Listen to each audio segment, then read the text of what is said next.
You fix bikes. That I do. All right. What's your name? How do I call you? Raven. Raven. I'm Alex. What's my middle name? Oh, Alexander, rather. Raven, so if you don't mind, can you tell the people that'll be watching this, how did you become homeless? Was it by choice? Was something happened, or? Economics, actually. I came out to LA, as most people do, to, for a new start at, something different. Uh-huh. I started off working at Universal Studios in the kitchen. Even though I was working 40 to 50 plus hours a week, most of the week I was still sleeping in a park across the street in the bleachers because I couldn't afford rent for an apartment. Mm-hmm. The funny thing is, I remember thinking to myself one night, I don't have a drug problem. I don't have a criminal record. That was back then. And I work full time. Am I in America still? I got fired for some BS reason. And I came out here, doing odd jobs here and there, trying to get back on my feet. Go back home. I actually was from Texas. Mm-hmm. But I had enough money to actually go back home and afford a couple months rent, give me a nice cushion to find a job and get things going again. Mm-hmm. I got arrested and charged for armed robbery for stealing something that didn't exist. Armed robbery. That means they said you had weapons on you. I had a pocket knife on my hip and on my wrist because, we were camping up. The knife that they were in question was what hikers would call a bailout. Uh-huh. It's what they use and they get in trouble and have to cut their pack off. Okay. So, anyway, I was attacked in this liquor store. Even though there was supposed to be video footage, they couldn't present any stating the claims. Mm-hmm. Now, I was a licensed insurance agent, which means if I so chose, I could walk at any insurance office agency and pick up an appointment and get a job anywhere in the contiguous U.S. But since I got charged with that and ended up basically coerced to take a deal under duress, I got stripped of my license and was now a felon. Now, could you tell me how did that happen? So you walk in the store. What happens in the store? It was owned by some foreigners that were not particularly crazy about Americans or the president or any of that nature, and it started off by them price gouging me, 50 cents here, 25 cents here, 40 cents. Amounts too petty to actually make a big deal about it, so I just let it go. On this occasion, the price difference was like $5. Okay. So I was like, you know what, never mind. Take my business elsewhere. And I probably shouldn't have said it, but I was frustrated, and I told him, if you don't like America, you don't like Americans so much, why don't you go back to your own country? Yeah. I walked out, but I left my skateboard in the shop. I didn't realize this, so I got, about a block away. I walked back to the store to get my skateboard, and that's when everything went wrong. I was attacked for getting my skateboard, thrown into a chip display, my mouth all busted up, and as I got out of the store, I was, trying to figure out what to do, and they said, we're just going to call the cops and say you tried to rob us.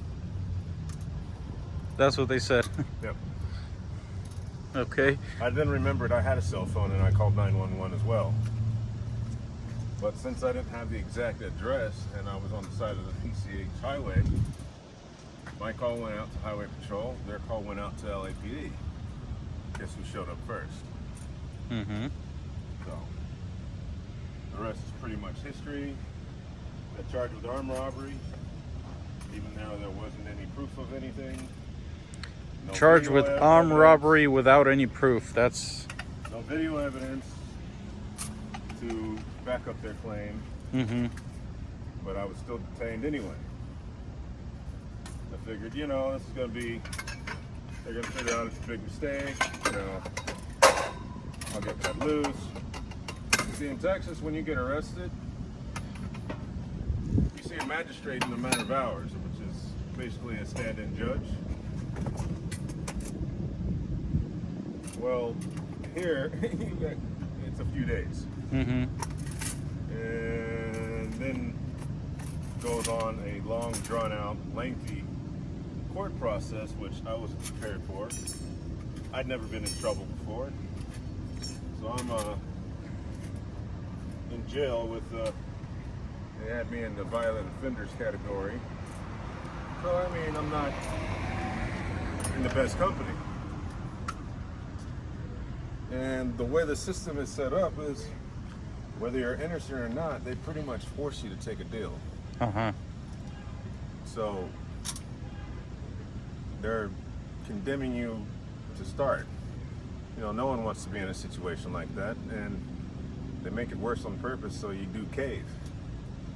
Which, someone not being in that situation before, of course it did. Mm-hmm. So they won, they got their felony, and I lost my freedom. And how long ago was that? 2008. 2008. 12 years ago. So what's been happening these 12 years after that?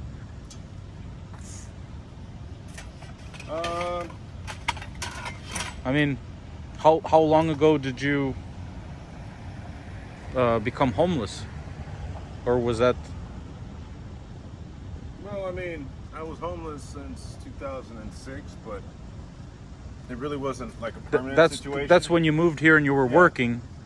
I mean, but it was like one of those situations where, oh, I could always just get a job, or I could always go home. Mm-hmm. After that, it was probation. You can't leave the county. You can't do this. Limited jobs, limited income. So it made being homeless more permanent. Mm-hmm. It's like, well, fuck. What am I supposed to do now? And when I first got out of jail, I tried looking for a job for the first 6 months. Nothing. Mm-hmm. You know? Being that I couldn't have anything to do with any fiduciary responsibilities means I couldn't even work a cash register. Mm-hmm. You know, what place do you know that doesn't deal with money? So that pretty much cut me out of everything. Mm-hmm. You know, it's like, oh, there are places that hire felons. Well, depending on the crime, yeah, there are. But not too many people hire people with theft on their record. Mm-hmm. So it's like, it's frustrating because it's like, well, fuck. What do I do? I mean, you guys took away my honest and legal way to earn money. What am I supposed to do now? Well, there you guys have it. I mean, like I said, all the people that were commenting to my previous videos saying that, you know, homeless people don't want to work, they like this lifestyle, as we can see from this situation, that this person was just kind of a victim of a situation. You know, something just happened and it just went spiraling from there. As you can see, I work a lot. It's on my own. Yeah, this the first thing this gentleman said is when I came here, I said, do you have time to do an interview today? And he said, can I continue to work?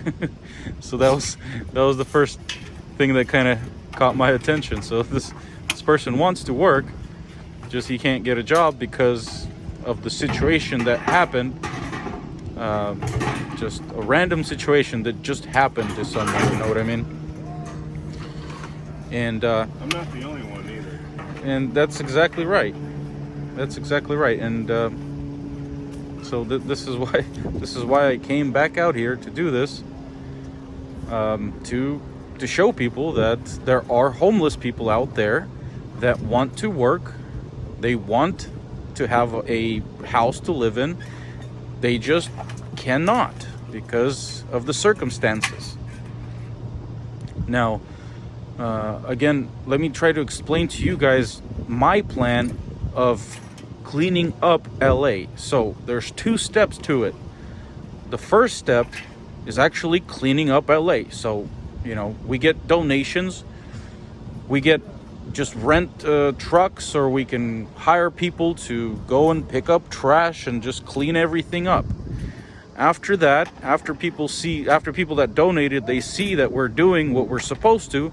You know, it's not like the politicians or the city officials where the money just disappears and nothing gets done. We actually will have videos of how we're doing it, what we're doing it, what the money's going to, so forth and so on. Then after we build trust, hopefully, if there's other, you know, wealthy people in LA that are tired of looking at just homeless everywhere and has just continued to grow, then the next step is to solve that problem. How can we solve that problem? Well, we can buy a chunk of land, we can get trailers, we can put those homeless people that want to work, not everybody, those people that want to work in those trailers, give them jobs, you know. It's funny that you say where, because believe it or not, there's more empty houses in Venice than there are homeless people. That's another thing. Well, but see, I don't know if, because those empty houses, they belong to people and they're expensive. So I don't think we'll have that many donations. A lot of them are run down, a lot of them are abandoned, a lot of them they're just sitting vacant. And it's like, what are they there for? Yeah. It's like, maybe these people spend a weekend or 2 out of each year, but for the rest of the year they just sit there. Yeah. It's, well, in my opinion, gross negligence or just gross waste of resources. And see, even something like that. So, you know, people that use their houses for a couple of weekends and then they're just sitting vacant, why not have somebody who's willing to, you know, upkeep that house, live in that house, you know, help you upkeep that house? Like I said, not all homeless people, obviously, because everybody's saying like, oh, you know, homeless people are scary and they're sick in the head. This person is a completely sane person that I'm speaking to. So, you know, obviously there's a lot of drug users. I don't believe this person does any type of drugs because he's completely clear-minded. So, you know, and there's a lot of homeless people like that. They're not all crazy how you guys are saying. So, you know, there's ways of fixing things. You know, the first backlash I got was it's impossible to clean up LA. It's just too far gone. No, nobody just wants to do it. Nobody wants to do anything. You know, there's people that have money that want to donate it to clean LA. They just don't know where to donate it because they don't trust anybody. They don't want to give it to the city. It'll just disappear. You know, that's the issue here. So like I said, we'll start small. We'll start cleaning, then we'll build trust, and hopefully we can, after we build trust, people will donate more so we can do more, so we can get homeless people off the street that want to work and, you know, and live in a house or a trailer home or a house or an apartment, or we can build apartments. I'd be happy just with the door I can lock, with a van or whatever. There you go. Even a van. Well, yeah, there you go. You know, so there's ways of solving this, and I don't really think it's that expensive. You know, on 4th of July, that's when I got this idea, when I saw millions of dollars just get burned away in the sky. You know, I love America, I love 4th of July, but damn, you know, if we could cut down maybe a little bit from that budget of just burning money away and transfer that budget into doing something for the community, like cleaning it up, you know, that could go a long way. You guys are just burning money away, like millions and millions and millions of dollars. With $1 million, oh man, we can do a lot with $1 million per year. If somehow we can come up with $1 million per year, we can get a whole lot done. And I believe in 5 years, this will be a completely different city. You know what I mean? We can do it. And you know, the city is doing something about it very slowly, but doesn't seem like anything is really getting done, but they're saying it is. But what I see is just getting worse.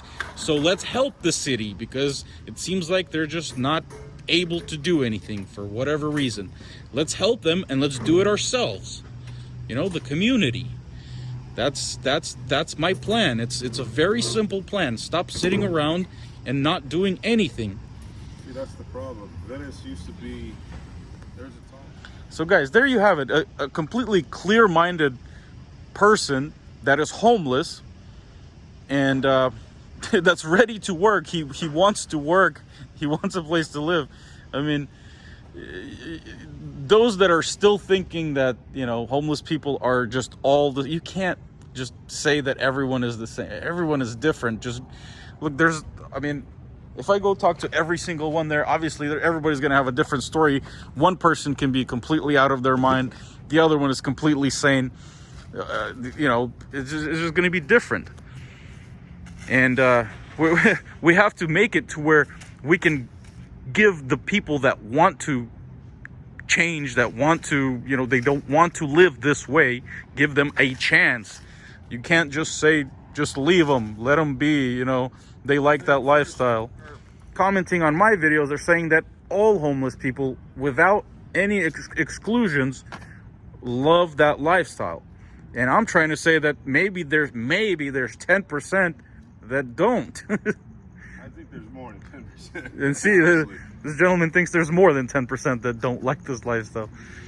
I'm still not used to it. Yeah. Well, there you guys have it.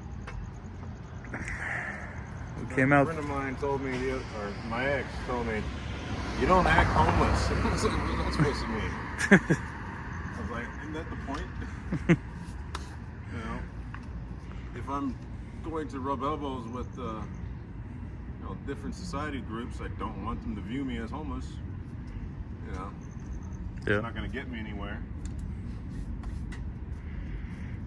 But you know. Yeah. Well, Hearts and minds. I don't know what else to say, guys, but I think I mean, if the community, if the people don't start doing something, which I've initiated this fundraiser so we can start doing something, at least cleaning up all the trash that you see everywhere. Just, you know, just couches laying around and all this, I don't know, just trash everywhere. You know, in San Fernando Valley, in downtown, and Venice Beach, we'll start with that, you know. Trash that's unclaimed, obviously. Start small, but we got to take steps. We got to take steps to make our city livable again, so people are not moving out of it like I was planning on doing. I was planning on moving to Texas because it's nice and clean there, and there's, you know, it's just, it's also hot there. That's a good, yeah. But yeah, I mean, I've decided to stay and help clean up. It's doable. It's doable. As far as other people out here, I have it pretty good. You know, I have an actual bed, so I mean, I got a kitchen, office, even though it doesn't look like much. Now, let me ask you, like, when you leave all this stuff out. Aren't you afraid that somebody's gonna take something? Or? They know who I am. They know I'll get it back. You'll get it back, okay. That's besides, I have a lot of friends watching. Mm-hmm. There's someone always watching. Mm-hmm. So, I mean, you just don't live somewhere and have a setup like this and just throw care to the wind. Mm-hmm. You know. Stealing our idea. All right. Stealing our idea. Stealing an idea. Wow. You don't even know what the idea is. I don't know. They don't know, but I'm stealing it. What would be the crazies you're talking about? That probably is true. I mean, so out of all these people on this street, what percentage would you say likes this lifestyle, and what percentage wants a job and a regular house or trailer? Just is it like 50-50? Is it like 20-80? What would you say? I'd say maybe 20. 20% of 20 to 30. Mm-hmm. So that's already, guys, more than I thought. I thought 10. There you have it. And if he's saying 20 to 30, he lives here, so he knows. I think we'll end it there. And we'll see where this journey takes us.